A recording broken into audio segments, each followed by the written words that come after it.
Então, mais uma vez, bom dia a todos, né? Eu iniciei a gravação, pelo amor de Deus, não vão mexer nessa gravação aí, porque senão quem não está assistindo a aula agora pela manhã não vai ter como assistir depois, tá bom? Porque na aula anterior, alguém mexeu na gravação e a gente perdeu boa parte da aula. Deixa eu compartilhar aqui a tela com vocês.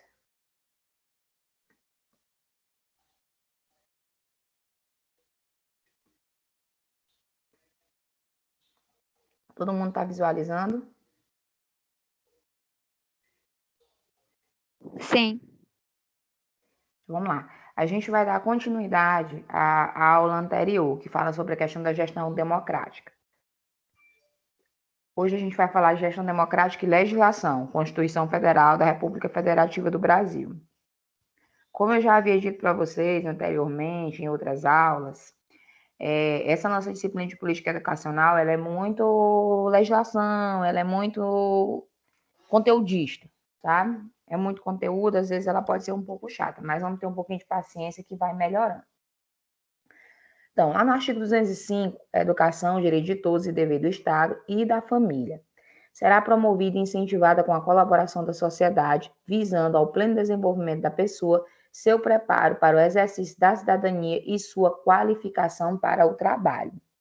Então, educação, direito de todos e dever tanto do Estado quanto da família. A gente vem observando no decorrer dos anos, no decorrer dos tempos, que essa questão colocada aqui no artigo 205 mudou um pouco. Essa educação é sim direito de todos. No entanto, a gente vem observando que se fala em educação de qualidade, mas a educação não é 100% de qualidade. E quando a gente fala dessa questão do dever do Estado e da família, a gente observa muito que quem vem assumindo essa responsabilidade é somente a própria escola, tá? Quem compõe a escola, com exceção de muitos pais, tá? A maioria dos pais, dos responsáveis por alunos, estão deixando a responsabilidade educacional toda a cargo da escola. Tá? Isso é uma grande dificuldade, tanto para professores, quanto para gestores, quanto para as pessoas que fazem parte da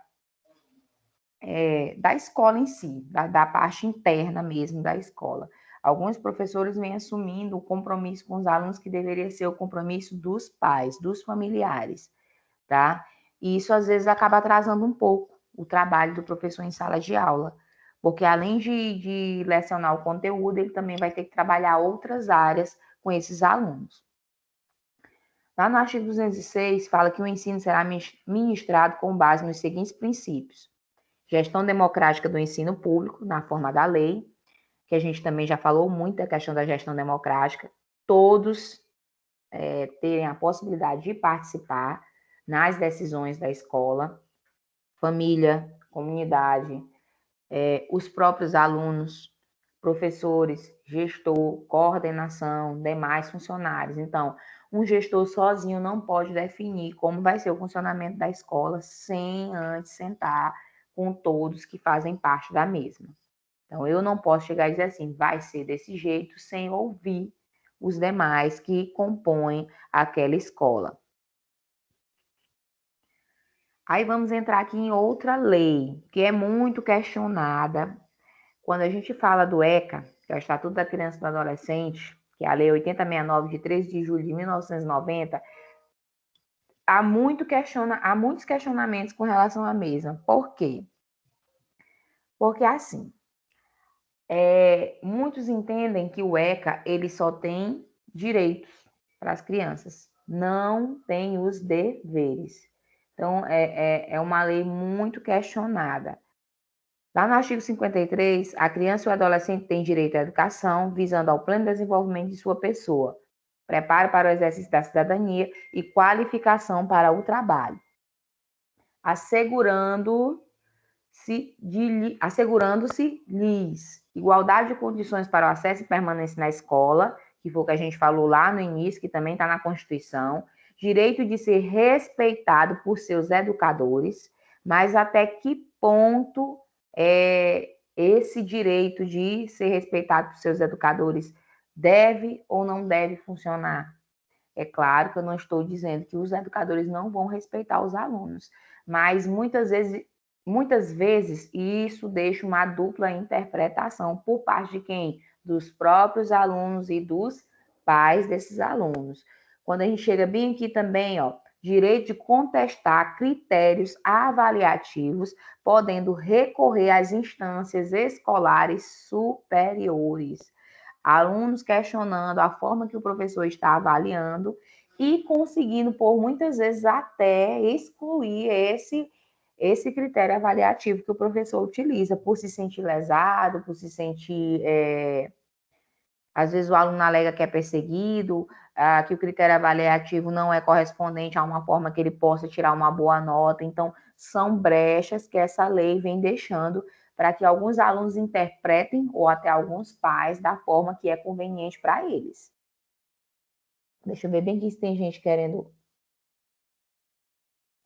pedindo para participar da aula.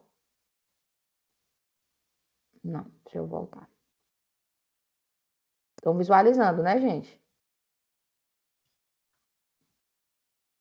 Estão visualizando o slide? Sim.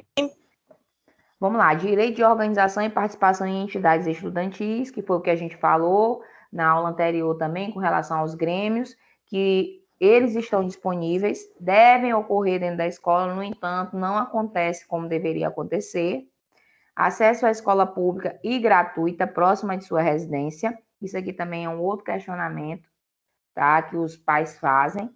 Aqui nas cidades pequenas, no interior, isso não é tanto um problema, mas quando a gente vai para as capitais, a gente observa que nem sempre os pais conseguem vaga em escolas próximas de suas residências. E isso está no Estatuto da Criança e do Adolescente. É um direito dessa criança, desse aluno, desse jovem, desse adolescente, ter uma escola próxima de sua residência, ter acesso a uma escola próxima da sua casa. Parágrafo único. É direito dos pais ou responsáveis ter ciência do processo pedagógico, bem como participar da definição das propostas educacionais. Isso também, se a gente for analisar, poucas vezes acontece. Mesmo porque a maioria dos pais acham chatas as reuniões escolares, acham chatas as reuniões que eles são convocados para deliberar, tá? Aí eu faço um questionamento aqui para a turma com relação a esses dois pontos aqui. Direito de ser respeitado por seus educadores. Direito de contestar critérios avaliativos, podendo recorrer às instâncias escolares superiores. Até que ponto vocês consideram isso necessário? Vocês acham que isso é 100%? Ou vocês acham que isso deveria ser reformulado? Ou ter uma nomenclatura diferenciada?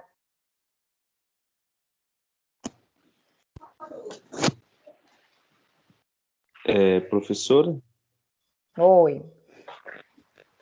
No caso, assim, quando a lei ela não tem uma descrição muito detalhada, fechada em si, ela dá margem para interpretações equivocadas. Porque, por exemplo, o professor aplica determinada avaliação, o aluno não consegue se desenvolver, conta para o pai entra na justiça contra aquele professor, aí fica complicado neste quesito. Você dá margem para alguém que, muitas das vezes, claro que existem as exceções, quer implicar com o professor, não fez nada do que o professor pediu e apenas quer atrapalhar a vida do professor de alguma forma, utilize esse recurso não para contestar se ele aprendeu ou não, simplesmente para prejudicar a vida do professor. Então, isso é bastante prejudicial e deveria ser mudado, porque em uma sociedade onde o professor não é respeitado, não há como existir um desenvolvimento. Se o professor já sofre N preconceitos, discriminações e até agressões, esta lei, em vez dela proteger o processo educativo, pelo contrário, ela atrapalha essa situação. É por esse motivo que o Estatuto da Criança e do Adolescente ele é muito questionado, né? não só por educadores, mas também por muitos da sociedade. Eles acham que, como eu disse anteriormente para vocês, são muitos direitos e pouquíssimos, na verdade, até acredito que a gente não enxerga deveres dessas crianças, desses adolescentes dentro dessa lei. Quando coloca essa questão bem aqui, ó, do respeito, que ele tem que ser respeitado pelos educadores, isso também deixa uma grande margem para dupla interpretação. Que às vezes a forma que um professor vai falar com o aluno, até um tom, muitas vezes pode ser interpretado como uma falta de respeito pelo educando em sala de aula, o que pode também ocasionar um processo ou qualquer coisa relacionada a isso, a fazer com que o professor seja afastado, porque às vezes a interpretação de um professor é uma e do filho e do pai é outra completamente diferente.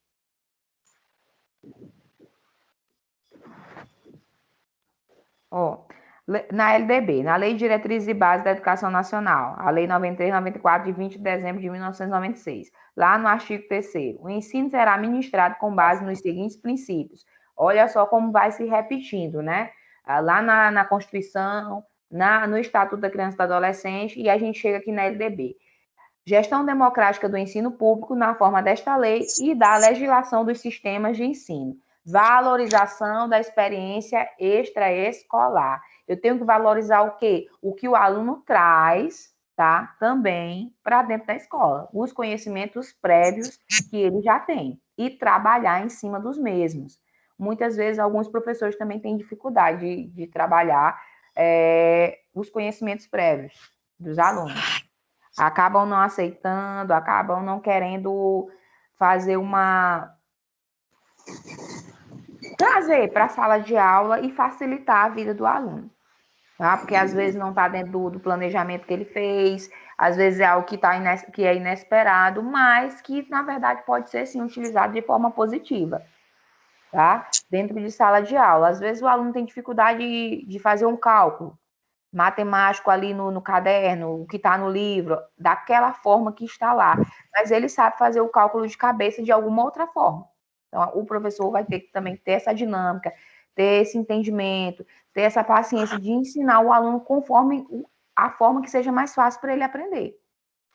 Tá? É claro que eu não vou dizer, o aluno ele consegue fazer um cálculo contando nos dedos, mas eu vou ter que fazer com que esse aluno tenha essa independência de sair da dependência da contagem nos dedos.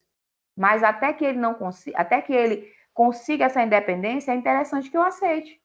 Entendeu? Que ele vai se desenvolvendo no tempo dele. Alguns professores não aceitam. Eu não concordo na utilização da calculadora.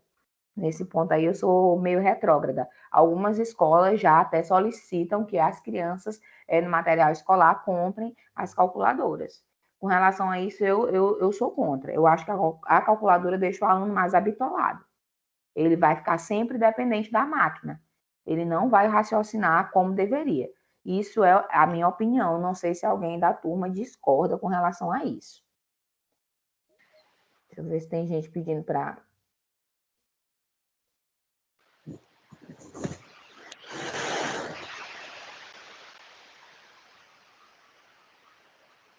Não, estou só chegando mensagem. Vamos lá, voltar aqui para o slide.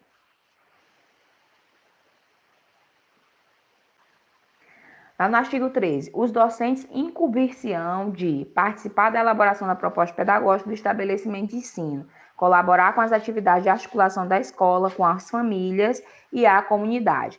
Participar da elaboração da proposta pedagógica do estabelecimento de ensino. Essa semana, a gente recebeu a nova grade curricular. Na verdade, essa grade curricular já tem mais ou menos 1 ano ou 2 que ela funciona. Mas foi enviada para a gente a grade curricular estadual.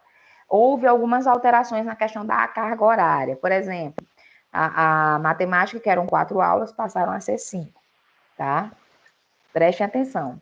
No município de Paulo Ramos. Por quê? A disciplina de história eram 2, passaram a ser 3 agora. Só que tem uma disciplina de filosofia. Eu não sei se aí em Lago da Pedra ou em outros municípios, que é da região dos lagos, vocês têm ou tiveram a disciplina de filosofia no ensino fundamental, série Sinais? Sim, só bem no finalzinho, no 9º ano.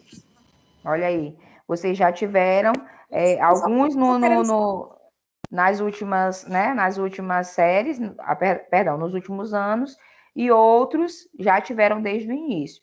Aqui nós não temos a disciplina de filosofia no ensino fundamental séries finais. Nós só temos no ensino médio. Então, por isso que houve esse acréscimo na disciplina de matemática, que passou a ficar com 5, junto com a de língua portuguesa. Então, ó, é por isso que tem aqui, ó, participar da elaboração da proposta. As escolas têm autonomia. É claro que é assim. Quando eu falo nessa questão da autonomia, eu não vou dizer que eu tenho 30 escolas municipais e cada uma vai trabalhar de um jeito. Não.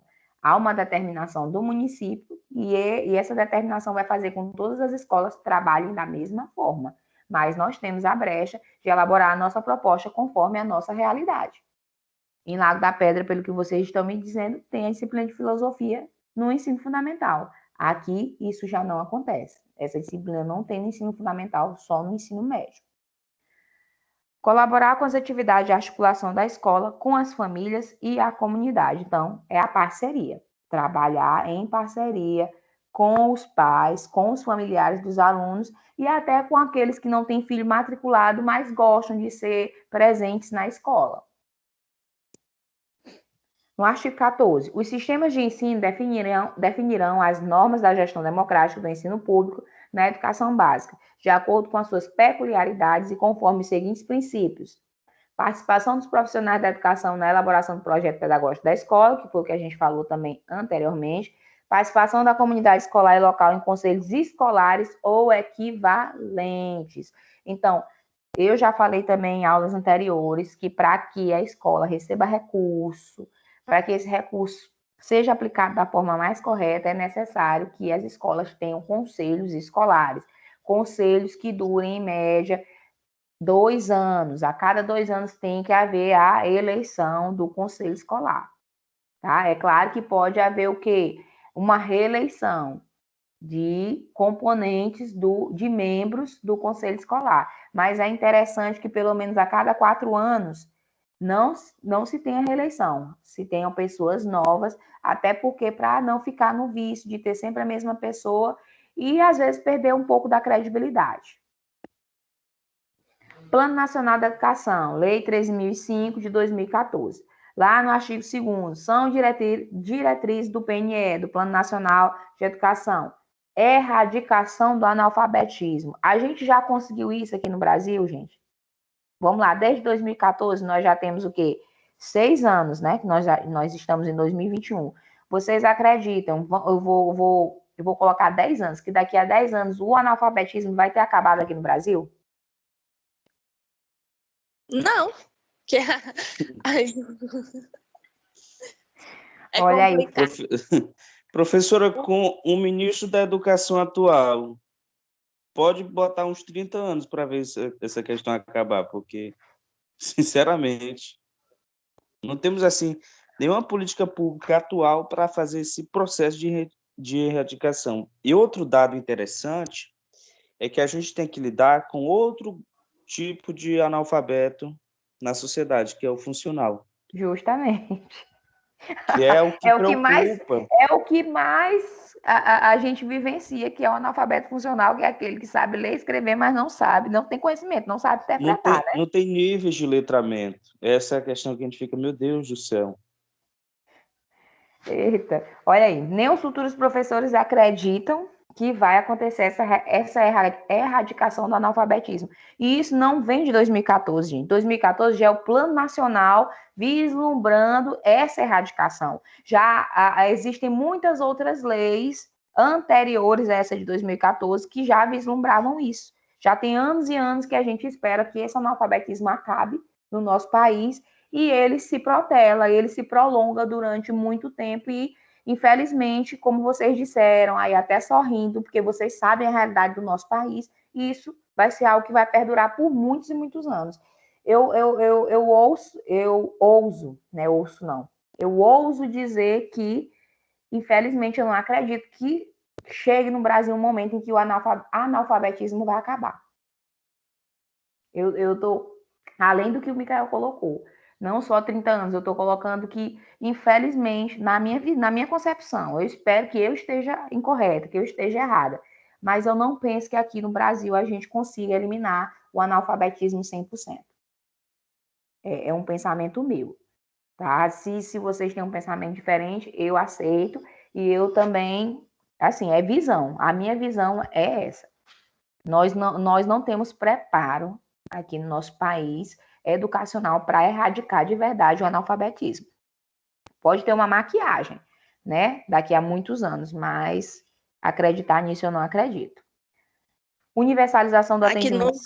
Diz. Aqui no Junco tem uma maquiagem.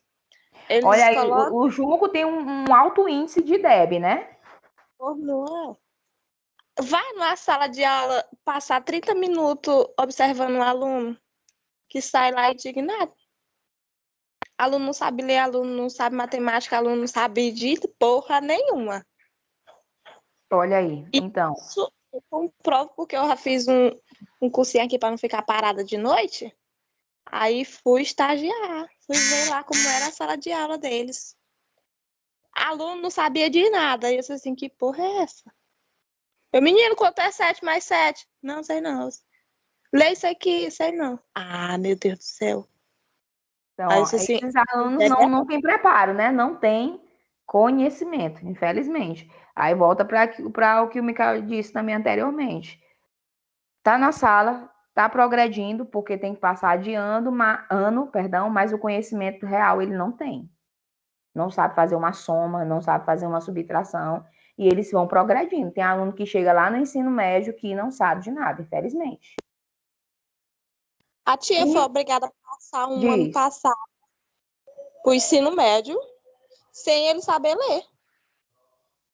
Não Ele acontece juntava... isso, professora. Acontece. Isso é verdade, isso não é mentira. E o professor muitas vezes fica revoltado porque é obrigado pelo sistema a promover esses alunos. Eu tenho certeza que tua tia ficou estressada por conta disso.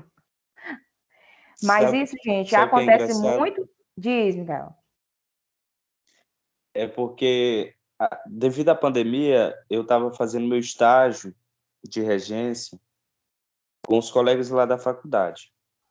Aí eu peguei, preparei meu plano, minha aula, e fui falar sobre texto, como é que se estrutura o texto e tudo mais, dando umas dicas, uns macetes. Aí uma colega minha disse que a gente não poderia ensinar esse conteúdo para alunos do 9º ano. Aí eu incorporei a raiva que a gente guarda. Aí eu disse assim, gente, se nós não trabalharmos esse conteúdo, vai chegar o aluno do ensino médio e não vai saber o mínimo desenvolvimento de uma redação. E é isso que a gente percebe. Esse analfabetismo funcional, os alunos não sabem nem o gênero redação. Aí fica aquele processo e aqueles dados depois que os alunos não conseguem desenvolver a redação, não sei o que e tal. Porque muitas das vezes a gente chega e diz, não, meu aluno ele não vai desenvolver esse conteúdo porque ele é de determinada classe social. Ah, meu aluno que mora em determinada localidade não vai conseguir aprender esse conteúdo. Então, muitas das vezes, a gente faz até essa dicotomia. Se existem aqueles alunos que já não aprendem de forma alguma e aqueles que têm um aprendizado, um desejo para aprender, e a gente fica cauterizando as coisas, não dando oportunidade, aí é outro problema que a gente encontra. Ó, Micael, eu vou aproveitar a tua deixa para dar um exemplo. Quando fala bem aqui, ó, universalização do atendimento escolar. Isso não acontece. E acontece lá na rede particular. Eu vou te dar um exemplo baseado nisso que tu falou, relacionado à escola que tu está trabalhando agora. Eu separando o material aqui do meu filho, ajeitando os livros, organizando na mochila e dando uma olhada, né, no material que ele vai utilizar. E no primeiro ano do ensino fundamental, meu filho vai ter a disciplina de produção textual. Aí tu me vem com esse questionamento bem que uma colega tua fez, ou foi uma professora, que os alunos do 9º ano não podem trabalhar a questão dos gêneros. Aí tem uma criança que começa a trabalhar os gêneros lá no primeiro ano do ensino fundamental, séries iniciais. Será que um aluno que está lá no nono ano, que não viu isso de jeito nenhum, que tem um professor querendo trabalhar isso com ele e é podado, o que é que esse aluno vai ter futuramente? Conhecimento nenhum, vai estar perdendo para um aluno lá do fundamental menor da rede particular. Felizmente, a verdade é essa. A disparidade é muito grande, é muito grande. E a BNCC fala justamente de deixar igual o ensino, e infelizmente a BNCC já tem uns 2 ou 3 anos, e ela ainda não conseguiu deixar esse ensino igualitário. Nem na questão do conteúdo. O conteúdo que é trabalhado na rede particular é completamente diferente do conteúdo que é trabalhado na rede pública. E até a questão do currículo, professora, pegando o que a senhora deu, lá no Instituto, dá esse A exemplo, grade, né, é completamente diferente. a grade é totalmente diferente. Lá, por exemplo, em espanhol. Aí ontem uma colega minha que trabalha no Junco disse que no ensino médio, aí no Junco, por exemplo, se eram 3 aulas de física, foram reduzidas para 2. Se eram 3 aulas de biologia, foram reduzidas para 2. Lá na escola, não. É 4 aulas de biologia, 4 de física, 4 de química. Olha aí, olha o tanto que o E o aluno da aluno escola perde, né? Da rede pública perde. perde. Em carga horária, em questão de ensino, de conteúdo. Ele nunca vai conseguir, infelizmente, alcançar um aluno da rede particular.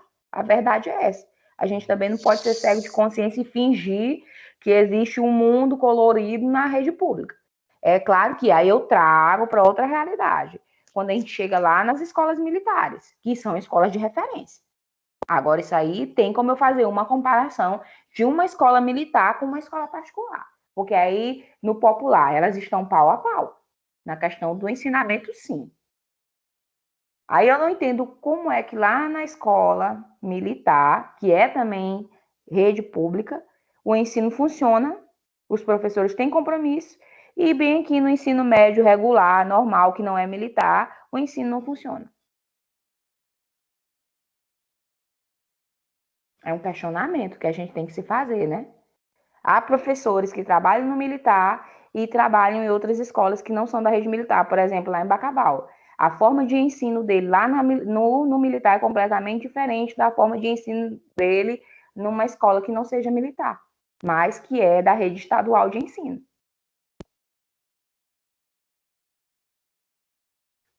Aí que entra um conceito da linguística textual, que são as condições de produção do texto.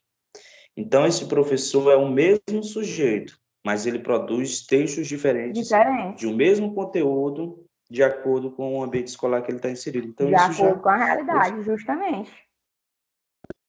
Ó, aí complementa isso bem aqui, ó, superação das desigualdades educacionais com ênfase na promoção da cidadania e na erradicação de todas as formas de discriminação. O próprio professor às vezes discrimina, não é não?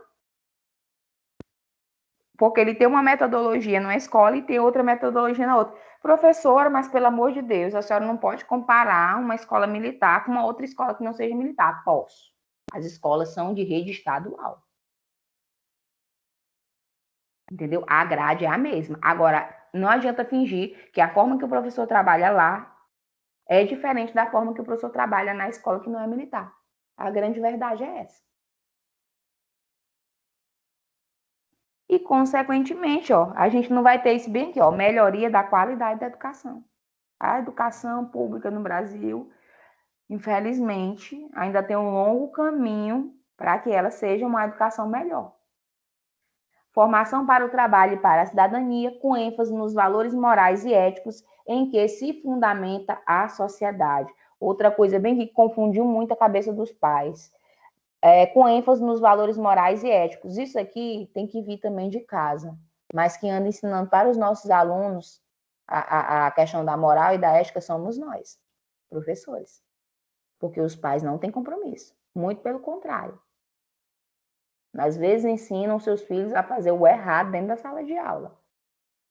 E é um grande problema que a gente tem quando o pai é conivente com o erro do seu filho. Promoção do princípio da gestão democrática da educação pública, que a gente também já falou. promoção humanística, científica, cultural e tecnológica do país. Isso aqui também não acontece 100% na rede pública, tá? Estabelecimento de meta de aplicação de recursos públicos em educação como proporção do produto interno bruto, que assegure atendimento às necessidades de expansão com padrão de qualidade e equidade. Eu participei de uma reunião essa semana na regional de Bacabal e eles falavam da questão do valor do aluno, né, anual, que estava em média no valor de R$300, é o que é repassado por aluno, que esse valor pode chegar a ter uma baixa, por conta dessa questão da pandemia, por conta de em outras questões sociais, entendeu? Então, você manter um aluno, olha aí, um aluno pelo valor de R$300 anual. Então, o aluno, ele vale R$300 para o governo durante um ano. Enquanto, aí eu sempre vou fazer essa comparação. Enquanto que um aluno da rede particular vale, às vezes, 7, 10 vezes mais do que isso. Aí já vem outra disparidade. Valorização dos profissionais da educação. Eu trabalhei essa aula essa semana com os alunos da prática, da confusão, né? Prática com a política educacional. Mas a gente falou sobre a importância do profissional da educação ser valorizado dentro da escola, de todas as formas, financeiramente e também no reconhecimento do seu trabalho, que muitas vezes não acontece e deixa esse professor desestimulado. Às vezes ele até tenta fazer um bom trabalho, mas os próprios colegas o condena, na verdade, por isso. Porque aquele professor ali é muito metido, aquele professor ali, ele quer ser o diferente, ele quer viver além da realidade. Quando a gente quer fazer um trabalho bom, muitas vezes a gente também é questionado por isso. Porque ele quer se aparecer para o gestor. Os nossos próprios colegas de profissão, às vezes, não entendem quando a gente quer fazer um bom trabalho com os nossos alunos. E nos questionam por isso. Nos julgam, falam mal da gente por conta disso. Tá? Não aceitam quando um colega quer ter um compromisso diferente do dele. Vocês também vão vivenciar isso quando vocês estiverem trabalhando em sala de aula. Promoção dos princípios do respeito aos direitos humanos, à diversidade e à sustentabilidade socioambiental, tá? Então, respeitar os alunos, as suas diversidades, tá? A raça, tá? A questão social dele, quem tem um poder aquisitivo melhor, quem tem um poder aquisitivo menor, todos serem tratados da mesma forma, sem discriminação, tá? Sem o professor achar que fulano de tal é melhor e ciclano é pior. Também acontece isso. Muitos colegas nossos não têm ética com relação a isso. Lá no artigo 3º, as metas previstas no anexo desta lei serão cumpridas no prazo de vigência deste Plano Nacional de Educação, desde que não haja prazo inferior definido para metas e estratégias específicas. Lembrando, gente, que o plano pode ser reformulado, tá? Nós temos o plano nacional, temos o plano estadual e é interessante que tenha o plano municipal. O plano daqui de Paulo Ramos foi feito em 2015, um ano depois do plano nacional. Ele ainda está em vigência. A vigência dele é até 2025. Como eu disse para vocês, a maioria desses documentos tem vigência de 10 anos. Aí nós temos essa meta 19, que é assegurar condições, e isso do plano nacional, viu, gente? Assegurar condições no prazo de 2 anos para a efetivação da gestão democrática da educação, associada a critérios técnicos de mérito e desempenho e a consulta pública à comunidade escolar no âmbito das escolas públicas, prevendo recursos e apoio técnico da União para tanto. Aqui fala o quê? Da implementação de verdade da gestão democrática na escola, para que ela funcione realmente como ela deve funcionar e que a União financie isso aí, que a União mande os recursos. Esses recursos vêm sim para as escolas. Nem sempre são condizentes de verdade com a realidade educacional. O recurso, eu já falei também para vocês várias vezes que esses recursos ajudam sim, e muito, porque se não viesse seria muito pior. Mas nem sempre são suficientes para sanar todas as necessidades que a escola tem, porque as necessidades das escolas são muitas. Lá no artigo 5º, a execução do Plano Nacional Educacional e o cumprimento de suas metas serão objeto de monitoramento contínuo e de avaliações periódicas realizadas pelas seguintes instâncias. Aqui nós vamos falar tanto de fiscalização quanto das avaliações, se realmente o ensino está acontecendo. Então, podem vir fiscalizações do Ministério da Educação, do MEC, tá? Para ver o quê? Por exemplo, questão de censo, ver se o levantamento que foi informado de alunos realmente é condizente com a realidade. Vocês sabem que há gestores também que acabam maquiando o censo da escola, inventando alunos que não existem, tá? O correto é se informar apenas os alunos que estão matriculados, porque, assim, alguns gestores acabam maquiando, porque quanto mais aluno, mais recurso. Quanto menos aluno, menos recurso. Comissão de Educação da Câmara dos Deputados e Comissão de Educação, Cultura e Esporte do Senado Federal, isso em âmbito federal, mas essas comissões também podem ser feitas em âmbito municipal ou em âmbito estadual. O Conselho Nacional de Educação, tá? Que faz o acompanhamento também das documentações, que se estão corretas, se realmente são documentações reais, os históricos escolares, as atas de conclusão de curso. Fórum Nacional de Educação, que é utilizado para prestar informações, tá? Tirar dúvidas.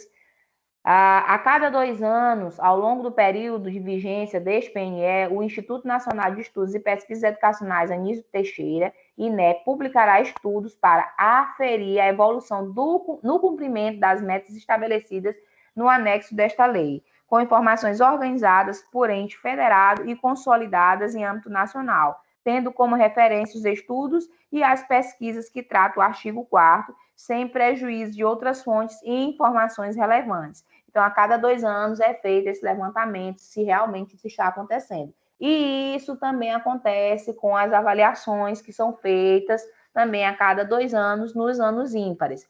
Esse ano é ano de IDEB, tá? É ano dos alunos fazerem as provas da SAEB.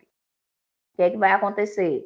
Os alunos serão avaliados e vamos ver o nível de ensino, o nível de, de aprendizagem desses alunos, se eles vão estar alcançando as metas que foram propostas durante o ano anterior. O que é que acontece? Esse ano, infelizmente, estamos na expectativa de que essa prova não aconteça. Eu duvido muito que ela não vá acontecer, eu acredito que ela vai acontecer.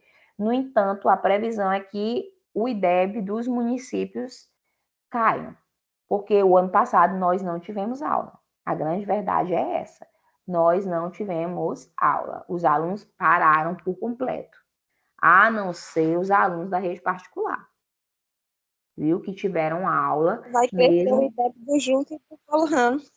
Olha aí, entendeu? Então, a gente estava esperando alguma documentação do governo federal com relação a isso.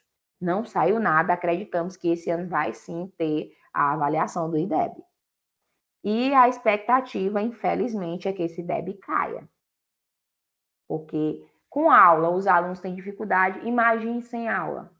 Como é que não vai ser? Tá? E quando a gente fala da questão do retorno também às aulas, mudou um pouco essa visão por conta do aumento, tá, dos casos de Covid. A gente ainda não tem certeza se o governo não vai se manifestar com relação à suspensão novamente das aulas. A gente quer voltar de forma híbrida. A maioria das escolas querem voltar de forma híbrida. Só que estamos na expectativa também de que saia qualquer documento impedindo isso. Só que até o momento não saiu nada. A meta progressiva do investimento público em educação será avaliada no 4º ano de vigência do Plano Nacional de Educação e poderá ser ampliada por meio de lei para atender às necessidades financeiras do cumprimento das demais metas. Isso aqui pode ser comparado, eu acredito, se eu não falei para vocês, foi para outra turma de política educacional. As escolas recebem recursos anuais, esses recursos não deixam de vir. Inclusive, o ano passado, a escola recebeu um outro complemento, que foi o PDDE Covid. Veio um recurso para que os gestores pudessem investir na compra de máscaras, né, de álcool gel, de lixeiras com tampa, de inox. Então, todo o material para que a escola esteja preparada para o retorno das aulas quando isso acontecer. Aí, assim, veio esse investimento. Aí, quando a gente fala de IDEB, há sim o investimento anual que vem para a escola, que é o PDD normal. Quando a escola passa muitos anos, por exemplo, eu tenho uma escola que fez o IDEB, nós estamos em 2021, né? Fez o IDEB em 2019, foi baixo, fez o IDEB, a prova da SAEB, agora no ano de 2021, e ela continuou caindo. O que é que o governo entende? Que essa escola está precisando de um incentivo. Tem alguma coisa errada lá. O governo vai dar um incentivo. Ele, por exemplo, a escola que recebia 10 mil reais para passar o ano, provavelmente ela vai receber 60, 70 mil reais no ano seguinte. Para quê? Para que esse gestor faça um investimento desse recurso, visando o quê? O melhoramento do índice do IDEB. Isso que 2021 ficou baixo, o resultado sai em 2022. Em 2023, quando a escola recebe esse recurso em 2022, em 2023 essa escola já tem que mostrar que melhorou. Consequentemente, o que é que vai ter que acontecer? O IDEB dela vai ter que subir, querendo ou não. Se o IDEB dessa escola não sobe, é um grande problema para o gestor, porque ele recebeu recurso, e muito recurso, mas ele não soube investir o recurso da forma correta. Muitos gestores, quando recebem esse recurso ampliado, maior, acaba desistindo, acaba entregando a escola, porque fica com medo de não alcançar o índice no ano seguinte. Eleição para gestores... Oi, diga. Você está em qual slide? Eleição para gestores no Maranhão. Acabei de mudar. Não passou para vocês? Tá aparecendo aqui. Vamos lá. Estava esse problema desde ontem. Vê aí se apareceu agora. Eleição para gestores, né? Pronto. Agora apareceu, mas ainda no 20 eu já estava perdida sem saber. Pois quando for assim, vocês podem avisar, viu? Que eu volto. Eu acho que desde ontem tá assim. Pensei que era só no Google Meet. Agora também tá no Teams. Eleição para gestores no Maranhão. No ano de 2016, para se candidatar, o profissional deveria, né, ter curso de licenciatura plena ou graduação em pedagogia. Aqui no Maranhão, no ano de 2016, foi criado um processo para a eleição de gestor, que nunca tinha acontecido aqui no Maranhão. Esse processo foi um processo estadual, isso foi para as escolas do estado, tá? Então, para que o candidato a gestor pudesse se candidatar, né, ele deveria inicialmente ter um curso de licenciatura plena em qualquer área ou ser graduado em pedagogia. Isso era uma das primeiras solicitações. A outra, ser efetivo na rede pública estadual, ter pelo menos 3 anos de efetivo exercício do magistério. Então, esse professor deveria ser do quadro fixo, deveria ser concursado, não pode ser professor contratado, tá? E ele já deveria ter passado do estágio probatório, que é o quê? Eu entrei agora em 2021, meu estágio probatório vai 2021, 2022, 2023. Se eu estou no estágio probatório, eu não posso ser candidato, mas se eu já passei de 3 anos de exercício, eu posso ser candidato. E está em exercício na escola em que vai concorrer há pelo menos 6 meses, comprovado por meio de declaração do chefe imediato. Isso é o quê? Professores que mudam muito de escola, pede transferência. Ele tem que estar fixo naquela escola pelo menos há 6 meses, tá? Para que ele possa ser candidato.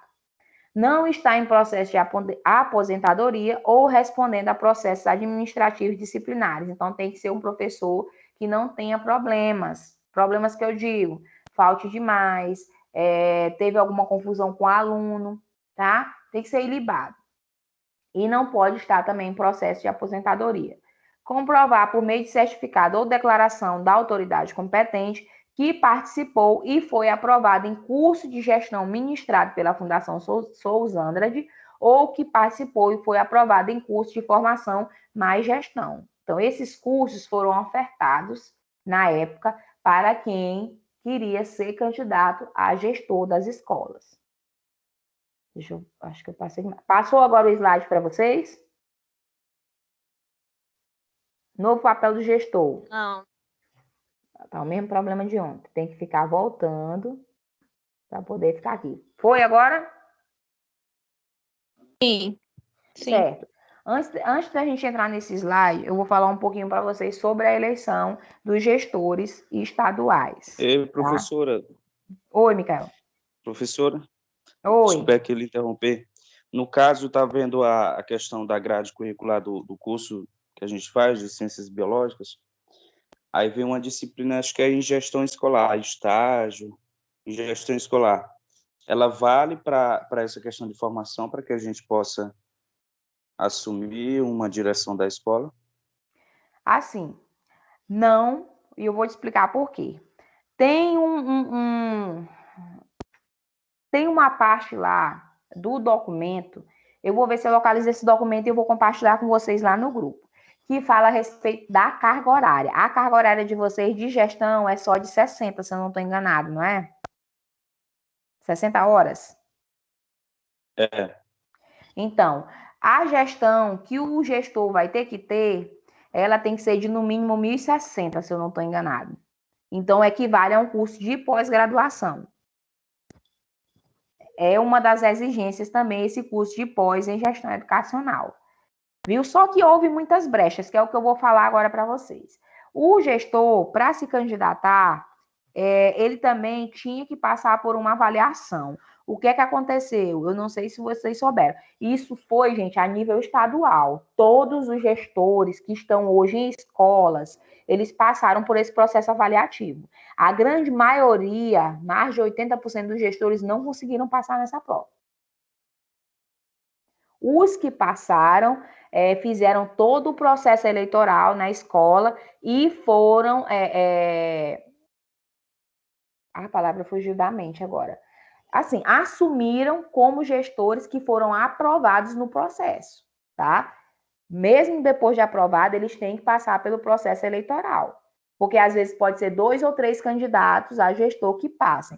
A maioria das escolas, gente, só tiveram um candidato aprovado. Então, consequentemente, a eleição foi unânime, foi só ele como candidato e ele assume. O que é que aconteceu com esses outros candidatos que não passaram?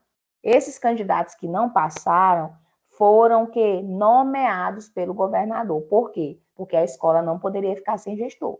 No entanto, eles não fizeram o processo como deveria ser, porque eles não passaram na prova. A prova na época foi muito difícil. A média que eles tinham que tirar na prova era 7, e a grande maioria não conseguiu passar de 5 de 4. Triste, né? Mas foi isso que ocorreu nesse período de 2016 aqui no Maranhão. Tentou-se fazer uma mudança da questão do QI, né? E não se conseguiu porque os candidatos não, entre aspas, né? Não tinham qualificação nem preparo para passar na avaliação. Entenderam até aí como é que foi o processo avaliativo para gestor aqui no Maranhão? Sim. Nos municípios ainda acontece a questão do QI, gente. Não há eleição para gestor. Aqui no Maranhão eu desconheço. Se tiver algum município que vocês conheçam, diga assim, não, professor, nesse município há eleição para gestor na rede municipal, aí vocês podem me dizer que eu vou até já usar como exemplo nas próximas aulas, mas eu desconheço aqui no nosso estado, das cidades que eu conheço, tá? Cidade que tem eleição para gestor municipal. Novo papel do gestor na perspectiva da gestão democrática. Então, o gestor, além de ser gestor, vai ter também que ser um educador. Porque, é claro, gente, você está gestor, não tem concurso para diretor de escola. Tá? Você está gestor, você não é gestor. As pessoas gostam de se apegar com os cargos, né? Eu sou. Você está. Você pode deixar de ser gestor a qualquer momento. Então, você é um educador, você é um professor.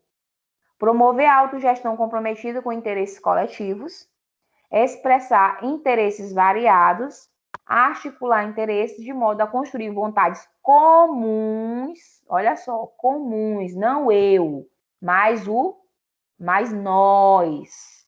Formular programas e projetos de médio e longo alcance e buscar apoio do coletivo. Sair da sua casinha. Eu sou o diretor, nós somos a comunidade escolar e vamos fazer a gestão participativa. É difícil para muitos gestores? É muito difícil para muitos gestores, porque a grande maioria não quer sair daquele mundinho de eu sou, eu mando e vocês obedecem. Felizmente. Princípios democráticos. Aí eu trouxe essa imagem aí para vocês. Então, temos aqui, ó, a gestão, bem no meio. Deixa eu voltar, que eu acho que o slide com certeza não passou. Princípios democráticos. Passou o slide agora, né? Sim. Vamos lá.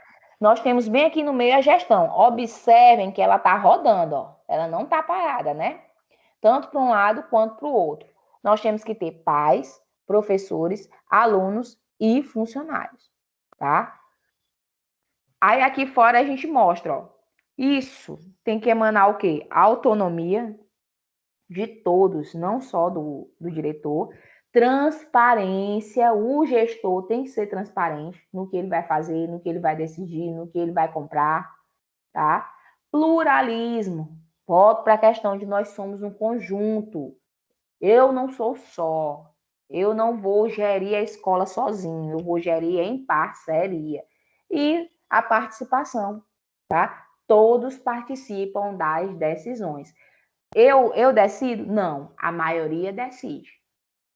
Embora, às vezes, vai acontecer de ter discordância nas decisões. Mas o que é que se frisa? Que a maioria decida. Desafios da gestão democrática, que são o quê? Voltar para vocês verem o slide. Quais são esses desafios? Acesso, permanência e qualidade. Possibilitar que o aluno tenha acesso, tá? Possibilitar que o aluno permaneça na escola e, consequentemente, ele só permanece se a educação for de qualidade, se a educação realmente chamar a atenção dele, tá certo? E, para finalizar, eu trouxe uma sugestão aqui para vocês assistirem. E baseado nessa sugestão, é que a gente vai fazer a nossa atividade de hoje, viu? Quem tiver acesso ao filme Escritores da Liberdade vai fazer baseado no livro, não, perdão, no filme. E quem não tiver acesso ao filme vai fazer baseado na entrevista com o professor Januim, tá? Que o link do YouTube vai estar aqui para vocês. Aí aqui a atividade é: assista ao filme. Se você não vai assistir o filme, você vai assistir ao vídeo, viu? E depois faça uma análise sobre o tipo de gestão pedagógica observada no mesmo. No caso do professor Genuíno, vocês vão se basear na fala dele com relação à questão da gestão pedagógica, viu? Gente, ficou clara a aula de hoje? Alguém tem alguma dúvida? Deixa eu parar aqui a gravação.